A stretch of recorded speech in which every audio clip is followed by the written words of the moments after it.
Hi everyone, my name is Tintin and welcome back to my channel. Before we start, I just want to apologize because today's topic is about restaurant or hotel work, not yet about cruise ship jobs. But let me be very honest with you. This is the first step. If your dream is to work on a cruise ship, gaining experience in a restaurant or hotel on land is one of the strongest foundation you can build.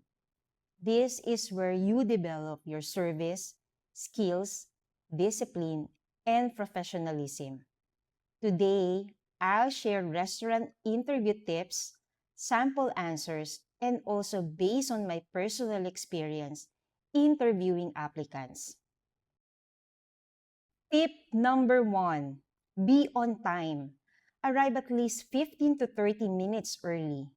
Plan your transportation. Prepare your documents the night before. In hospitality, being late is already a red flag. If you cannot manage your time during the interview, employers might think you won't manage your time during operations, especially during busy hours. Time management is very important in restaurants and hotels. Tip number two, first impression matters. Wear clean and presentable clothes. Fix your hair. Maintain proper hygiene. Smile and make eye contact. In hospitality, attitude is sometimes more important than skills. Skills can be trained, but attitude and character are difficult to change. Tip number three, research the restaurant or hotel before applying. Before applying, check the background of the hotel or restaurant. Search them online. Read reviews, check their social media pages. If possible, visit the place. Observe cleanliness, surroundings, staff behavior, organization of service. Not all experience is good experience. Choose a workplace where you can really learn proper hospitality standards. This will matter when you apply for bigger hotels or cruise ships later on. I want to share something from my own experience. When I was working as a food and beverage consultant, I personally interviewed new applicants. And normally, my first question was not about their resume. I would ask, tell me something about yourself that is not included in your resume. Why? Because I wanted to see their confidence. I wanted to see how they think on the spot, how they communicate, how they carry themselves, and how they deliver their answer.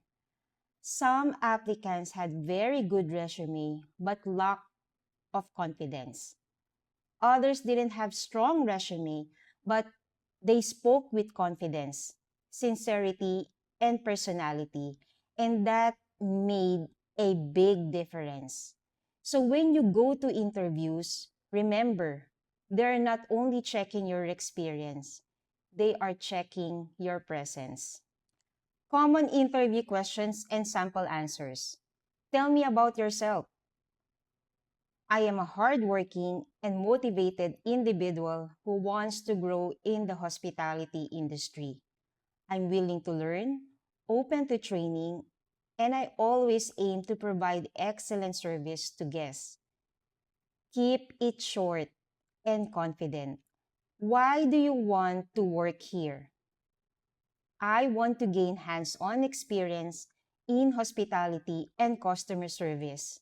I believe working here will help me develop my skills and grow professionally. How do you handle pressure? I stay calm, prioritize my tasks, and communicate with my team. I understand that busy hours are part of hospitality, and I'm prepared to handle them professionally. Why should we hire you? You should hire me because I'm reliable, respectful, and dedicated to delivering good customer service. I value teamwork and willing to grow with the company. What to avoid saying, I just need a job. This is temporary. I'm just waiting for another opportunity. Employers want commitment. Even if your long-term goal is cruise ship, show respect to opportunity in front of you. Practice answering questions out loud. Prepare mentally. Get enough rest before your interview. Confidence comes from preparation. And remember what I said. Sometimes, one unexpected question can show your personality more than your resume. Be ready to speak with clarity and confidence. If your goal is to work on a cruise ship, don't skip this stage. Restaurant and hotel experience is not a downgrade. It is a training. It is preparation. It is foundation. Start where you are. Build your skills. Strengthen your confidence. Then move forward toward your cruise ship dream. Thank you for watching, and I hope this helps you.